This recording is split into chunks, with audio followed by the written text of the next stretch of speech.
ਸਤਿ ਸ੍ਰੀ ਅਕਾਲ, ਨਮਸਕਾਰ। ਗੌਰਵ ਸ਼ੁਕਲਾ मैं हाँ ਤੁਹਾਡੇ ਨਾਲ ਤੇ ਹਾਜ਼ਰ ਹਾਂ ਫਰਕ ਤਾਂ ਪੈਂਦਾ ਹੈ ਲੈ ਕੇ। ਜਦੋਂ ਵਿਧਾਇਕਾਂ ਨੂੰ ਐਮਐਲਏਜ਼ ਨੂੰ ਪਹਾੜਾਂ ਦੇ ਵਿੱਚ ਭੇਜਣਾ ਪੈ ਜਾਵੇ, ਸੁਰੱਖਿਅਤ ਕਰਨਾ ਪੈ ਜਾਵੇ ਜਾਂ ਫਿਰ ਇਸ ਤਰੀਕੇ ਨਾਲ ਇੱਕ ਥਾਂ ਦੇ ਉੱਤੇ ਲਿਜਾਣਾ ਪਵੇ ਕਿ ਕੋਈ ਹੋਰ ਪੱਟ ਕੇ ਨਾ ਲੈ ਜਾਵੇ, ਫਿਰ ਫਰਕ ਤਾਂ ਪੈਂਦਾ।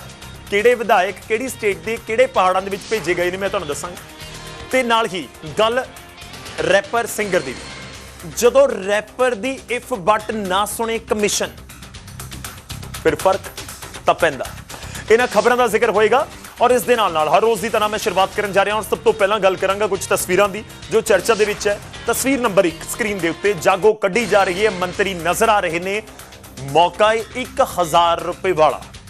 एक वीडियो पहला तुसीं देखी सी न्यूज़ 18 के उत्ते जिस दिन बजट पेश किया जाना सी, उस तो बाद दी गई स्टेटमेंट की वजह दे नाल बैकफुट के उत्ते ने सुखपाल खैहरा हुण भी ਤੇ ਇੱਕ ਹੋਰ ਤਸਵੀਰ ਆਈ ਹੈ ਜਿਸ ਦੇ ਵਿੱਚ ਜਾਗੋ ਕੱਢੀ ਜਾ ਰਹੀ ਹੈ 1000 ਰੁਪਏ ਵਾਲੇ ਮੁੱਦੇ ਉੱਤੇ। ਇਸ ਤੋਂ ਬਾਅਦ ਅਸੀਂ ਜ਼ਿਕਰ ਕਰਾਂਗੇ ਤਸਵੀਰ ਨੰਬਰ 2 ਹਾਈ ਕੋਰਟ ਤੋਂ ਜਿਹੜੇ ਪੈਨਸ਼ਨਰ, ਤੁਹਾਡੇ ਘਰ ਦੇ ਵਿੱਚ ਕੋਈ ਬਜ਼ੁਰਗ ਹੈ, ਉਹਨਾਂ ਦੀ ਪੈਨਸ਼ਨ ਆਉਂਦੀ ਹੈ ਪੰਜਾਬ ਦੇ ਵਿੱਚ ਤੇ ਉਹਨਾਂ ਦੇ ਲਈ ਇੱਕ ਰਾਹਤ ਵਾਲੀ ਖਬਰ ਹੈ, ਮੈਂ ਤੁਹਾਨੂੰ ਥੋੜੀ ਦੇਰ ਦੇ ਵਿੱਚ ਦੱਸਾਂਗਾ। ਹਾਈ ਕੋਰਟ ਨੇ ਆਰਡਰ ਦਿੱਤੇ ਨੇ। ਇਸ ਤੋਂ ਬਾਅਦ ਗੱਲ ਹੋਏਗੀ ਅਗਲੀ ਲਾਈਨ ਹਰਸਿਮਰਤ ਕੌਰ ਬਾਦਲ ਦੀ। ਖੂਬ ਚਰਚਾ ਦੇ ਵਿੱਚ ਨਹੀਂ, ਇਹਨਾਂ ਨੇ ਸਿਲੰਡਰ ਖਰੀਦਿਆ ਬਲੈਕ ਦੇ ਵਿੱਚ, जो तुसीं बार-बार कह रहे हो ना कि बहुत महंगा खरीदना पै रहा है, महंगे मिल रहे हैं। हरसिमरत कौर बादल सेम गल कहते नजर आई। साबका केंद्रीय मंत्री भी ने।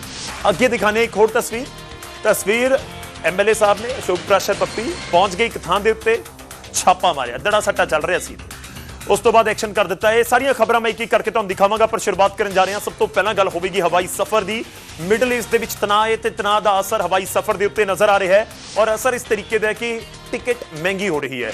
टिकट लैके जो एक थां तो दूजे थां दे उत्ते जहाज चढ़ के तुसीं जाने हो, वो वाली टिकट महंगी हो रही है। एयर इंडिया तो बाद हुण इंडिगो ने भी किराया वधा दिता है। ये अहम ते वड्डी खबर इसदा रुख कर रहे हैं। इंडिगो ने फ्यूल सरचार्ज वधाया है। डोमैसटिक फ्लाइट के लिए टिकट 425 रुपए तक महंगी हो जाएगी। इंटरनेशनल फ्लाइट की टिकट 2300 रुपए तक महंगी होएगी। 14 मार्च तो नवीं कीमतां लागू हो जा रही ने और काबिले गौर है कि इस तो पहला एयर इंडिया भी अपनी टिकटों की जिहड़ी कीमत है वधा चुकी है, 399 रुपए तो लैके करीब 18000 रुपए तक। और इंडिगो भी, जे मैं खास तौर पर इंडिगो का जिक्र करां तां जिहड़ियां देश दे विच डोमैसटिक फ्लाइट्स चलदियां ने तां उहदे विच एक वड्डा जिहड़ा मुसाफरां दी तादाद है वो इंडिगो के जरिए भी सफ़र करता है। तो इंडिगो दे विच टिकट महंगी, यानी कि जेकर हुण तुसीं अमृतसर तो फ्लाइट लई है जाना मुंबई, तो पहला जिन्नी टिकट मिल रही सी 425 जोड़ लवो।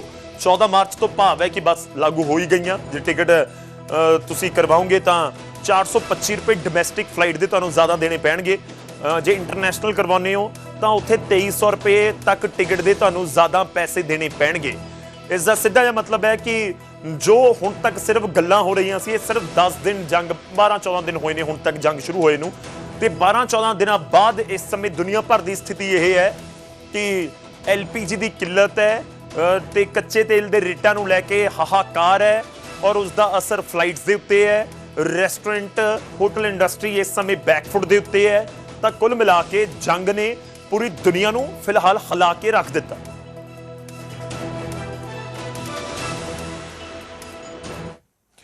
तो कितना इंपॉर्टेंट है मिडल ईस्ट, इस गल तो समझा जा सकता है कि इस जंग ने हुण रूस ते यूक्रेन पिछले 3-4 साल तो वॉर लड़ रहे ने, लग रहा है कि साडे तक उसका असर उस तरीके नाल कोई पहुंचया नहीं।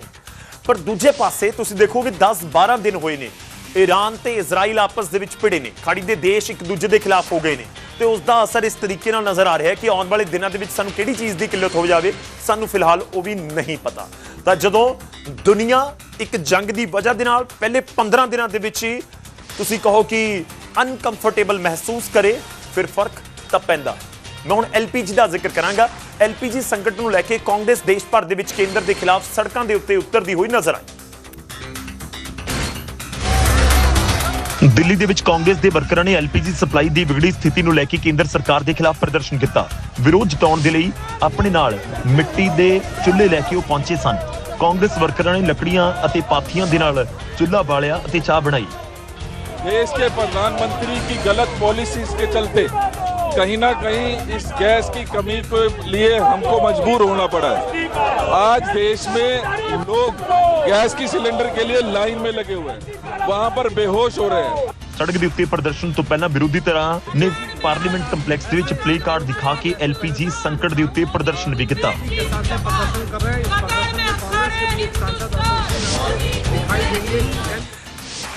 ਖੈਰ, ਜਦੋਂ ਸਿਆਸਤ ਦੇ ਸੇਕ ਦੇ ਨਾਲ ਚਾਹ ਬਣਾਈ ਜਾਵੇ ਫਿਰ ਫਰਕ ਤਾਂ ਪੈਂਦਾ ਹੈ। ਇਹ ਸਿਆਸਤ ਦਾ ਸੇਕ ਸੜਕਾਂ ਦੇ ਉੱਤੇ ਨਜ਼ਰ ਆ ਰਿਹਾ ਹੈ LPG ਨੂੰ ਲੈ ਕੇ, ਸਿਲੰਡਰ ਨੂੰ ਲੈ ਕੇ।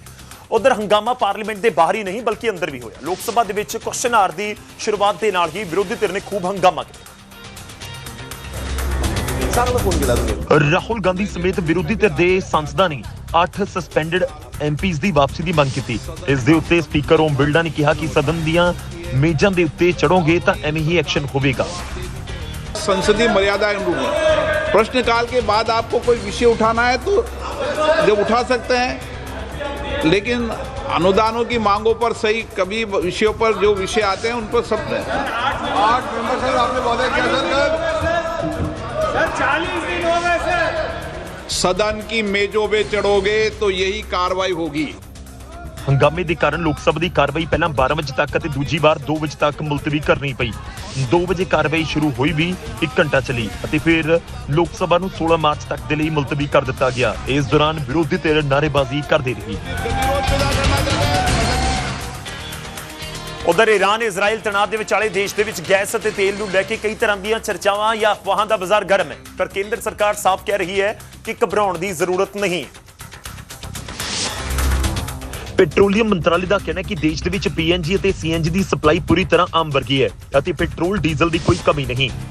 जहाँ तक क्रूड की सवाल है, हमारे पास 258 million metric ton refining capacity है और we are self sufficient in the production of petrol and diesel, और इसलिए भारत में पेट्रोल और डीजल का आयात करने की आवश्यकता नहीं है। पेट्रोलियम मंत्रालय के मुताबिक घरेलू PNG और CNG की 100% सप्लाई जारी है। मंत्रालय ने लोगों को अपील की कि किसी भी तरह की अफवाहां के उत्ते ध्यान ना देवो। देश भर के विच रोजाना करीब 75 लाख गैस सिलेंडरां की बुकिंग हो रही है और उन्हां दी सप्लाई भी लगातार जारी है। नेचुरल गैस ऑर्डर 9 मार्च 2026 को जो इशू हुआ था कंट्रोल ऑर्डर, उसमें कई सेक्टर्स को प्रायोरिटाइज किया गया है और उसी ऑर्डर के क्रम में PNG डोमेस्टिक सप्लाई और CNG को बिना किसी कट के PNG सप्लाई इंश्योर की जा रही है। मंत्रालय ने यह भी स्पष्ट किया कि पेट्रोल पंपों के उत्ते तेल की भी कोई घाट नहीं। PNG और CNG की सप्लाई 24 घंटे जारी है। नाल ही सरकार PNG कनैक्शन वधाउण दे उत्ते भी जोर दे रही है ताकि लोगों को फ्यूल की वधिया सहूलत मिल सके। कुल मिला के दावा ही किया जा रहा है कि कोई किल्लत नहीं है, कोई कमी नहीं है, तुहाडे घर गैस पहुंचेगी। अच्छा, सानू सारिਆਂ ਨੂੰ भी थोड़ा जिहा ठहरना जरूर रखना होएगा कि जे गैस है घर दे विच, सिलेंडर है, अगले 10-15 दिन 20 दिन निकलणगे, थोड़ा जिहा रिलैक्स रहो। ये ना सोचो कि पता नहीं की हो जाना है, तुहाडे तक भी गैस पहुंचेगी। बस थोड़ा जिहा आपां नूं भी तुसीं कहो कि पेशेंस जरूर रखने होणगे। मैं अगे वधांगा, अगली खबर का रुख करदे हां, पर उस तों पहलां वारी अज दे सवाल दी। अज दा सवाल LPG दे नाल ही जुड़िया होया है। भारत दे विच LPG की शुरुआत कदों हुई सी, इस्तेमाल की शुरुआत कदों हुई सी? 4 ऑप्शन तुहाडे सामने ने, 55, 67, 73 या 1981। सही जवाब की है? थोड़ी देर दे विच पूरी जानकारी दे नाल तुहाडे सामने इस सवाल का जवाब रखां। अगे वधदे ते हुण काला बाजारी का जिक्र करांगा। LPG की वधियां कीमतां नूं लैके अकाली आगू हरसिमरत कौर बादल केंद्र सरकार के उत्ते तिखा हमला बोलते नजर आए। उन्होंने कहा कि लोगों की तरह उन्होंने भी खुद गैस सिलेंडर मंगवाया तो यह करीब 2000 रुपए दे विच मिलिया, जदों कि इसकी कीमत 1200 रुपए दसी जाती है। मैंने खुद परसों 2000 में ब्लैक में गैस का सिलेंडर लिया। कल रात को मेरी काम करने वाली आई, वो बेचारी रो रही थी कि मैडम जी आपके घर में हमें तो खाना मिल जाए, घर में बच्चों को कैसे खिलाऊं, सिलेंडर नहीं मिल रहा है। तो गरीब का तो ये हाल है। इन्ना ही नहीं, उन्होंने कहा कि देश भर दे विच गैस दी कीमतां नूं लैके लोकां दे विच भारी नाराजगी है अते हालात अजिहे ने कि आम परिवारां दा बजट बिगड़ रहा है। और इधर एप्स्टीन फाइल वाले मंत्री जी कह रहे हैं सब कुछ ठीक ठाक है। दूसरी तरफ से इनको पता नहीं सरकार ये चीज़ें बताती क्यों नहीं है कि 50% यूरिया जो हमारे देश में इंपोर्ट होता है वो भी ये स्ट्रेट ऑफ हॉर्मुज से आता है। तो जब ये स्ट्रेट बंद है, अभी किसानों को यूरिया की जरूरत होगी, उनकी फसलों का नुकसान होगा। उन्होंने केंद्र सरकार के उत्ते तंज कसदे हुए कहा कि केंद्रीय मंत्री दावा कर रहे हैं कि किते कोई दिक्कत नहीं, जदों कि जमीनी हकीकत बिल्कुल वखरी नजर आती है। ਖੈਰ ਜਦੋਂ ਮੈਂਬਰ ਪਾਰਲੀਮੈਂਟ ਨੂੰ ਸਾਬਕਾ ਕੇਂਦਰੀ ਮੰਤਰੀ ਨੂੰ ਵੀ ਬਲੈਕ ਦੇ ਵਿੱਚ ਸਿਲੰਡਰ ਖਰੀਦਣਾ ਪਵੇ ਫਿਰ ਫਰਕ ਤਾਂ ਪੈਂਦਾ। ਅੱਗੇ ਵਧਦੇ ਇਸ ਸਮੇਂ ਅਹਿਮ ਤੇ ਵੱਡੀ ਖਬਰ ਆ ਰਹੀ ਹੈ, ਉਸ ਦਾ ਰੁਖ ਕਰਦੇ ਹਾਂ। ਖਬਰ ਹੈ ਅੰਬਾਲਾ ਤੋਂ, ਹਰਿਆਣਾ ਦੇ ਅੰਬਾਲਾ ਤੋਂ, ਜਿੱਥੇ RDX ਬਰਾਮਦ ਕੀਤਾ ਗਿਆ। ਪੁਲਿਸ ਨੇ 3 ਲੋਕਾਂ ਨੂੰ ਗ੍ਰਿਫਤਾਰ ਕੀਤਾ। 2 ਕਿਲੋ RDX ਸਣੇ ਕਾਬੂ ਕੀਤਾ ਗਿਆ। ਅੰਬਾਲਾ STF ਨੂੰ ਗੁਪਤ ਇਤਲਾਹ ਮਿਲੀ ਸੀ, ਉਸ ਤੋਂ ਬਾਅਦ ਇਹ ਜਿਹੜੀ ਰਿਕਵਰੀ ਹੈ ਬਰਾਮਦਗੀ ਉਹ ਕੀਤੀ ਗਈ ਹੈ।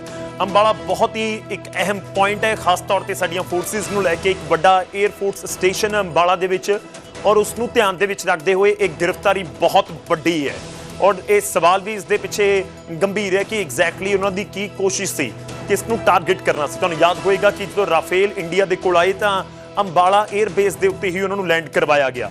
ਜੇ ਪਾਕਿਸਤਾਨ ਔਰ ਚੀਨ ਦੀ ਸਟ੍ਰੈਟੇਜੀਕਲੀ ਉਹਨਾਂ ਦੀ ਬਾਰਡਰਸ ਨੂੰ ਧਿਆਨ ਦੇ ਵਿੱਚ ਰੱਖਦੇ ਦੇਖਿਆ ਜਾਵੇ ਤਾਂ 에ਅਰਫੋਰਸ ਦਾ ਅੰਬਾਲਾ ਵਾਲਾ ਸਟੇਸ਼ਨ ਬਹੁਤ ਇੰਪੋਰਟੈਂਟ ਹੈ, ਬਹੁਤ ਹੀ ਸੰਵੇਦਨਸ਼ੀਲ ਇਸ ਨੂੰ ਗਿਣਿਆ ਜਾਂਦਾ ਹੈ।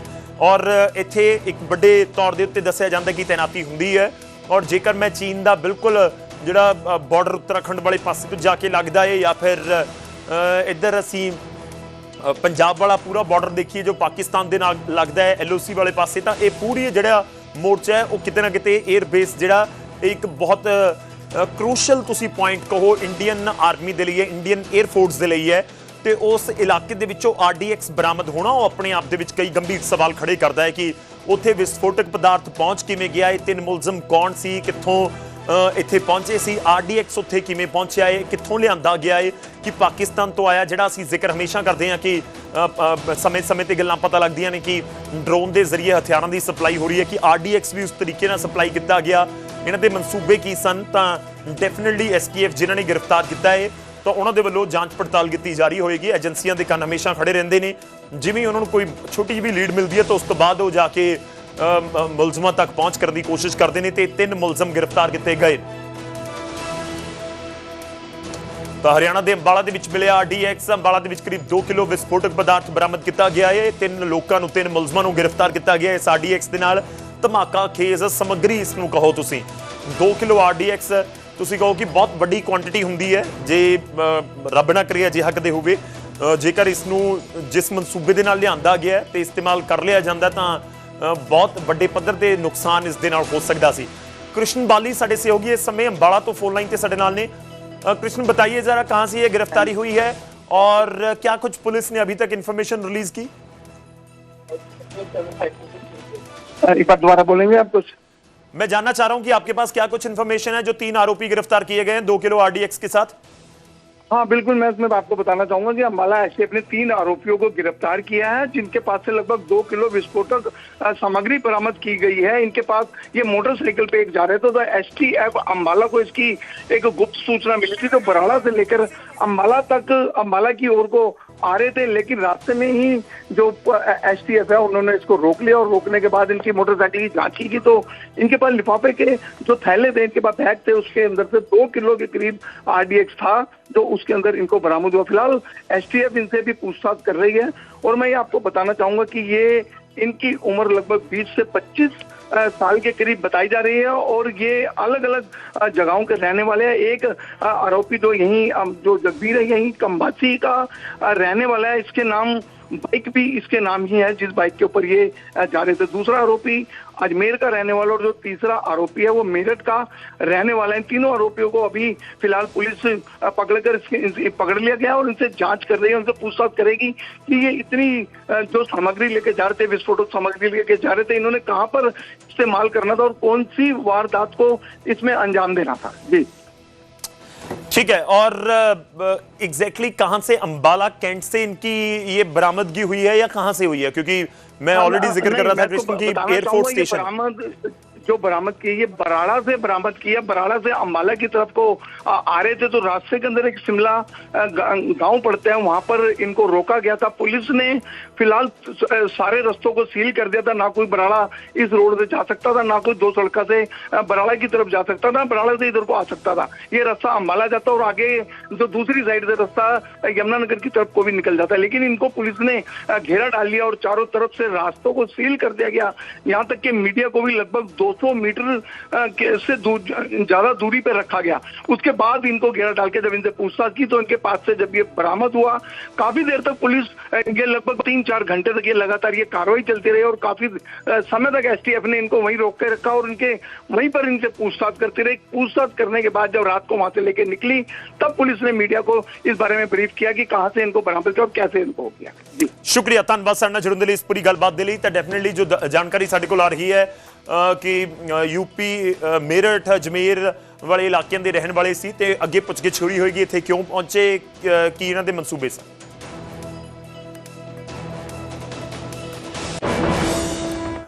ਹੁਣ ਅੱਗੇ ਵਧਦੇ ਅਗਲੀ ਖਬਰ ਦਾ ਰੁਖ ਕਰਦੇ ਹਾਂ। ਗੈਸ ਸਿਲੰਡਰਾਂ ਦੇ ਨਾਲ ਅਗਲੀ ਖਬਰ ਜੁੜੀ ਹੋਈ ਹੈ। ਜ਼ੀਰਕਪੁਰ ਦੇ ਵਿੱਚ ਗੈਸ ਸਿਲੰਡਰਾਂ ਦੀ ਚੋਰੀ ਹੋਈ ਹੈ। ਜੀ ਹਾਂ, ਗੈਸ ਸਿਲੰਡਰਾਂ ਦੀ ਕਿੱਲਤ ਦੇ ਵਿਚਾਲੇ ਡਾਕਾ ਸਿਲੰਡਰਾਂ ਦੇ ਉੱਤੇ ਜ਼ੀਰਕਪੁਰ ਤੋਂ ਖਬਰ ਹੈ। ਡੇਰਾਬੱਸੀ ਦੀ ਗੈਸ ਏਜੰਸੀ ਦੇ ਕਰਮਚਾਰੀਆਂ ਦੇ ਉੱਤੇ ਇਲਜ਼ਾਮ ਲੱਗੇ ਨੇ। ਗੈਸ ਸਿਲੰਡਰ ਚੋਰੀ ਕਰਦੇ ਨਜ਼ਰ ਆਉਂਦੇ ਨੇ ਕਰਮਚਾਰੀ। ਲੋਕਾਂ ਨੇ ਮੁਲਾਜ਼ਮਾਂ ਨੂੰ ਉੱਥੇ ਰੰਗੇ ਹੱਥੀ ਕਾਬੂ ਕੀਤਾ। ਇਹ ਵੀ ਐਲੀਗੇਸ਼ਨਸ ਲਗਾਏ ਜਾ ਰਹੇ ਨੇ। ਤਸਵੀਰਾਂ ਤੁਹਾਡੇ ਸਾਹਮਣੇ ਨੇ, ਜ਼ੀਰਕਪੁਰ ਤੋਂ ਸਾਹਮਣੇ ਆਈਆਂ ਨੇ। ਜ਼ੀਰਕਪੁਰ ਦੇ ਵਿੱਚ ਗੈਸ ਸਿਲੰਡਰਾਂ ਦੀ ਚੋਰੀ ਦੇ ਐਲੀਗੇਸ਼ਨ ਲੱਗ ਰਹੇ ਨੇ ਔਰ ਲੋਕਾਂ ਨੇ ਕਰਮਚਾਰੀਆਂ ਨੂੰ ਰੰਗੇ ਹੱਥੀ ਕਾਬੂ ਕਰ ਲਿਆ ਹੈ। ਡੇਰਾਬੱਸੀ ਦੀ ਗੈਸ ਏਜੰਸੀ ਦੇ ਕਰਮਚਾਰੀਆਂ ਦੇ ਉੱਤੇ ਇਲਜ਼ਾਮ ਹੈ ਗੈਸ ਸਿਲੰਡਰਾਂ ਦੀ ਚੋਰੀ ਕੀਤੀ ਜਾ ਰਹੀ ਹੈ ਔਰ ਐਲੀਗੇਸ਼ਨਸ ਦੇ ਵਿਚਾਲੇ ਲੋਕਾਂ ਨੇ ਰੰਗੇ ਹੱਥੀ ਕਾਬੂ ਕੀਤਾ ਹੈ। ਤਸਵੀਰਾਂ ਦੇ ਵਿੱਚ ਜੋ ਮੈਂ ਦੇਖ ਪਾ ਰਿਹਾ ਲੱਗ ਰਿਹਾ ਕਿ ਗੈਸ ਸਿਲੰਡਰਾਂ ਦੇ ਵਿੱਚੋਂ ਗੈਸ ਦੀ ਚੋਰੀ ਕੀਤੀ ਜਾ ਰਹੀ ਹੈ। ਜ਼ੀਰਕਪੁਰ ਦੇ ਵਿੱਚ ਗੈਸ ਸਿਲੰਡਰਾਂ ਚੋਂ ਗੈਸ ਦੀ ਚੋਰੀ ਹੈ ਕਿਉਂਕਿ ਉੱਥੇ ਵਜ਼ਨ ਕੀਤਾ ਜਾ ਰਿਹਾ। ਇਸ ਤੋਂ ਪਹਿਲਾਂ ਮੈਂ ਪ੍ਰਾਈਮ ਟਾਈਮ ਦੇ ਵਿੱਚ ਜ਼ਿਕਰ ਕੀਤਾ ਸੀ ਕਿ ਤੁਹਾਡੇ ਘਰ ਜੇਕਰ ਕੋਈ ਪਹੁੰਚ ਰਿਹਾ ਸਿਲੰਡਰ ਲੈ ਕੇ ਤਾਂ ਫਿਰ ਵਜ਼ਨ ਕਰੋ। ਤੁਹਾਡਾ ਹੱਕ ਹੈ ਇਹ ਕਿ ਤੁਸੀਂ 14 ਕਿਲੋ 200 ਗ੍ਰਾਮ ਡੋਮੈਸਟਿਕ ਸਿਲੰਡਰ ਦੇ ਵਿੱਚ ਗੈਸ ਲੈਣੀ ਹੈ। ਤੁਸੀਂ ਜਿਹੜੇ ਇਸ ਸਮੇਂ ਬੁਕਿੰਗ ਕਰਵਾ ਰਹੇ ਹੋ ਤੇ ਤੁਹਾਡੇ ਕੋਲ 29 ਕਿਲੋ ਦੇ ਕਰੀਬ ਬਣਦਾ ਏ ਗ੍ਰੋਸ weight, ਯਾਨੀ ਕਿ ਸਿਲੰਡਰ ਔਰ ਗੈਸ ਦੋਵਾਂ ਦਾ ਭਾਰ ਕਰੀਬ 29 ਕਿਲੋ ਸਿਲੰਡਰ ਦੇ ਉੱਪਰ ਲਿਖਿਆ ਹੁੰਦਾ। ਥੋੜਾ ਜਿਹਾ ਧਿਆਨ ਨਾਲ ਪੜ੍ਹ ਲਓਗੇ ਪਤਾ ਲੱਗ ਜਾਏਗਾ। ਤੇ 14 ਕਿਲੋ 200 ਗ੍ਰਾਮ ਉਸ ਦੇ ਵਿੱਚ ਗੈਸ ਚਾਹੀਦੀ ਹੈ। ਤਾਂ ਡੇਰਾਬੱਸੀ ਦੀ ਗੈਸ ਏਜੰਸੀ ਹੈ, ਉਸ ਦੇ ਮੁਲਾਜ਼ਮਾਂ ਦੇ ਉੱਤੇ ਇਲਜ਼ਾਮ ਲੱਗੇ ਨੇ ਗੈਸ ਏਜੰਸੀ ਦੇ ਮੁਲਾਜ਼ਮਾਂ ਦੇ ਉੱਤੇ ਕਿ ਉਹ ਗੈਸ ਸਿਲੰਡਰਾਂ ਦੇ ਵਿੱਚੋਂ ਗੈਸ ਚੋਰੀ ਕਰ ਰਹੇ ਨੇ ਔਰ ਤਸਵੀਰਾਂ ਵੀ ਤੁਹਾਨੂੰ ਦਿਖਾ ਰਹੇ ਹਾਂ ਕਿ ਲੋਕਾਂ ਨੇ ਉੱਥੇ ਹੀ ਫਿਰ ਉਹਦਾ ਵਜ਼ਨ ਕਰਕੇ ਦੇਖਣ ਦੀ ਵੀ ਕੋਸ਼ਿਸ਼ ਕੀਤੀ। डेराबस्सी वाली से ले आ रहे हैं। एक बार छोड़ दो आगे से। डेराबस्सी गैस एजेंसी वाला बंदा आयो यहाँ गैस काट रहे सिलेंडर आएंगे उसके बाद घर में डिलीवर कराने। ये खाली है वो 16 किलो का 15-8 का होना चाहिए। जे खाली है 5 किलो यहाँ पर है 30 किलो का होना चाहिए। 21 किलो का हो रहा है कितनी ਕੁਝ ਇਸ ਤਰੀਕੇ ਦੀਆਂ ਤਸਵੀਰਾਂ ਜਾਂ ਖਬਰਾਂ ਸਾਡੇ ਕੋਲ ਜਦੋਂ ਨੋਟਬੰਦੀ ਹੋਈ 2016 ਦੇ ਵਿੱਚ 8 ਨਵੰਬਰ 2016 ਨੂੰ, ਉਸ ਤੋਂ ਬਾਅਦ ਵੀ ATM ਦੇ ਬਾਹਰ ਲਾਈਨਾਂ ਲੱਗੀਆਂ ਸੀ। ਇਸ ਤਰੀਕੇ ਨਾਲ ਖਬਰਾਂ ਉਦੋਂ ਸਾਹਮਣੇ ਆ ਰਹੀਆਂ ਸੀ। ਅੱਗੇ ਵਧਦੇ ਹਾਂ। ਦੇਸ਼ ਦੇ ਵਿੱਚ LPG ਸੰਕਟ ਦੇ ਵਿਚਾਲੇ ਆਨਲਾਈਨ ਸ਼ਾਪਿੰਗ ਪਲੇਟਫਾਰਮ ਦੇ ਉੱਤੇ ਇੰਡਕਸ਼ਨ ਦੀ ਮੰਗ ਅਚਾਨਕ ਵੱਧ ਗਈ। ਕਈ ਈ-ਕਾਮਰਸ ਸਾਈਟਸ ਦੇ ਉੱਤੇ ਇਹ ਪ੍ਰੋਡਕਟ ਆਊਟ ਆਫ ਸਟਾਕ ਹੋ ਚੁੱਕਿਆ ਹੈ। ਨਿਊਜ਼ 18 ਦੀ ਟੀਮ ਨੇ ਲੁਧਿਆਣਾ ਤੇ ਚੰਡੀਗੜ੍ਹ ਦੀ ਇਲੈਕਟ੍ਰੋਨਿਕ ਮਾਰਕੀਟ ਦੇ ਵਿੱਚ ਜਾ ਕੇ ਕੁਝ ਦੁਕਾਨਦਾਰਾਂ ਦੇ ਨਾਲ ਗੱਲ ਕੀਤੀ, ਜਿਨ੍ਹਾਂ ਨੇ ਦੱਸਿਆ ਕਿ ਪਹਿਲਾਂ ਜਿੱਥੇ ਰੋਜ਼ ਕਰੀਬ 5 ਇੰਡਕਸ਼ਨ ਵਿਕਦੇ ਸਨ, ਹੁਣ 50 ਤੋਂ 60 ਇੰਡਕਸ਼ਨ ਰੋਜ਼ਾਨਾ ਵਿਕ ਰਹੇ ਨੇ। ਫਲੋ ਤਾਂ ਬਹੁਤ ਤੇਜ਼ ਆਇਆ ਜੀ। ਜਿਹੜਾ ਕਸਟਮਰ ਆਂਦਾ ਹੈ ਉਹ ਪਹਿਲਾਂ ਹੀ ਆਂਦੇ ਆ ਸਾਰੇ ਇੰਡਕਸ਼ਨ ਮੰਗਦਾ ਹੈ। ਇੰਡਕਸ਼ਨ ਦਿਓ ਜੀ ਸਾਰੇ ਭਾਂਡਿਆਂ ਵਾਲਾ। ਅੱਛਾ, ਤੇ ਕਿੰਨਾ ਕੁ ਸੇਲ 'ਚ ਕਿੰਨਾ ਫਰਕ ਹੈ? ਸੇਲ ਜਿਹੜੀ ਹੈ ਜੀ 5-6 ਗੁਣਾ ਵੱਧ ਗਈ। ਇੰਡਕਸ਼ਨ ਲੈਣ ਪਹੁੰਚੇ ਲੋਕਾਂ ਦਾ ਕਹਿਣਾ ਹੈ ਕਿ ਗੈਸ ਦੀ ਕਿੱਲਤ ਹੈ ਅਤੇ ਆਉਣ ਵਾਲੇ ਦਿਨਾਂ ਦੇ ਵਿੱਚ ਹੋਰ ਦਿੱਕਤ ਨਾ ਹੋਵੇ, ਉਹ ਪਹਿਲਾਂ ਹੀ ਇੰਡਕਸ਼ਨ ਖਰੀਦਣ ਦੇ ਲਈ ਪਹੁੰਚ ਰਹੇ ਨੇ। तो क्या सिलेंडर वगैरह नहीं मिल रहा जी सिलेंडर। नहीं मिल रहा तो अब इसको अब लेके आए हैं, तैयार करवा रहे हैं। खाना तो खाना जी घर में बच्चे सरदार जी किस तरह देखते हो क्योंकि ਹੁਣ ਤਾਂ ਸਿਚੁਏਸ਼ਨ ਜਿਹੜੀ ਹੈ ਬੜੀ ਤਕੜੀ ਪ੍ਰੋਬਲਮ ਹੈ ਇਹ ਛੋਟੀ ਪ੍ਰੋਬਲਮ ਨਹੀਂ ਹੈ ਆਮ ਆਦਮੀ ਨੂੰ ਦਿੱਕਤ ਆ ਰਹੀ ਹੈ ਜੀ। ਭਾਰਤ ਦੇ ਵਿੱਚ ਆਮ ਤੌਰ ਤੇ ਇੰਡਕਸ਼ਨ ਦੀ ਕੀਮਤ 1300 ਰੁਪਏ ਤੋਂ 2000 ਰੁਪਏ ਤੱਕ ਹੁੰਦੀ ਹੈ। ਉੱਥੇ ਹੀ ਮਿਡ ਰੇਂਜ ਜਾਣ ਦੇ ਉੱਤੇ ਇਹ 2000 ਤੋਂ 3500 ਰੁਪਏ ਦੇ ਵਿੱਚ ਮਿਲ ਜਾਂਦਾ ਹੈ। ਪ੍ਰੀਮੀਅਮ ਮਾਡਲ 3500 ਤੋਂ 4500 ਦੇ ਵਿਚਾਲੇ ਹੁੰਦਾ ਹੈ। ਇੰਡਕਸ਼ਨ ਕੁੱਕਟੌਪ ਦੀ ਮੰਗ ਵਧਣ ਤੋਂ ਬਾਅਦ ਕਈ ਬ੍ਰਾਂਡਸ ਦੇ ਮਾਡਲਸ ਦੀਆਂ ਕੀਮਤਾਂ ਕਰੀਬ 10 ਤੋਂ 20% ਵੱਧ ਵੀ ਚੁੱਕੀਆਂ ਨੇ।